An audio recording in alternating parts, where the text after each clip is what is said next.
السلام علیکم ورحمۃ اللہ وبرکاتہ۔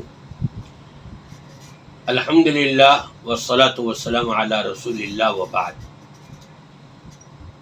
بقرعید کا قربانی کا سیزن ایک دم قریب ہے۔ بعض حضرات پوچھتے ہیں کہ ہم قربانی کرنا چاہ رہے ہیں لیکن ہمارے پاس پیسے نہیں ہیں، کیا ہم قرضہ لے کر کے قربانی کر سکتے ہیں؟ دیکھیے، پہلی چیز یہ، قرض کی دو صورتیں ہوتی ہیں۔ ایک کاروباری آدمی ہے، اس نے لاکھوں کا قرضہ دینا بھی ہے اور لاکھوں کا قرضہ لینا بھی ہے۔ یہ در حقیقت وہ عام قرضے کے مطابق نہیں ہے، یہ تو لینا دینا رہتا ہی ہے اس کاروباری آدمی کا۔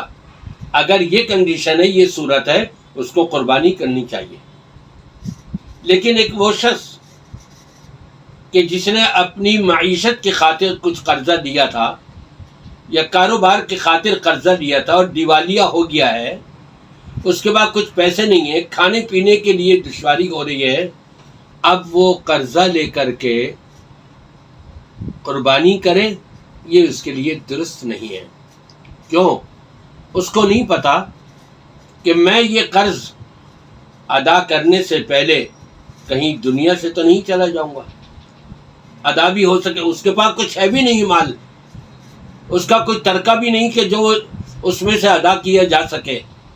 تو ایسی صورت میں قرض لے کر کے نہ کریں، بلکہ آپ کی نیت کے مطابق، آپ کے ارادے کے مطابق، آپ کی چاہت اور منشا کے مطابق رب تبارک و تعالی آپ کو اجر و ثواب ضرور عطا فرمائے گا۔ ایک اور کام کر لیجئے، عید کا چاند، عید الاضحیٰ کا چاند جیسی ہو، اس سے پہلے آپ اپنے بال وغیرہ، مونچھیں، ناخن وغیرہ سب سیٹ کرا دیں، اور ان 10 دنوں کے اندر آپ نہ بال کاٹیں نہ ناخن کاٹیں، اس سے اپنے آپ کو بچا کر کے رکھیں۔ اور 10 ذی الحجہ کو جب آپ یہ ناخن کاٹ لیں گے یا بال کاٹ لیں گے آپ، تو رب تبارک و تعالیٰ کی طرف سے انشاءاللہ تعالیٰ آپ کو قربانی کا اجر و ثواب مل جائے گا۔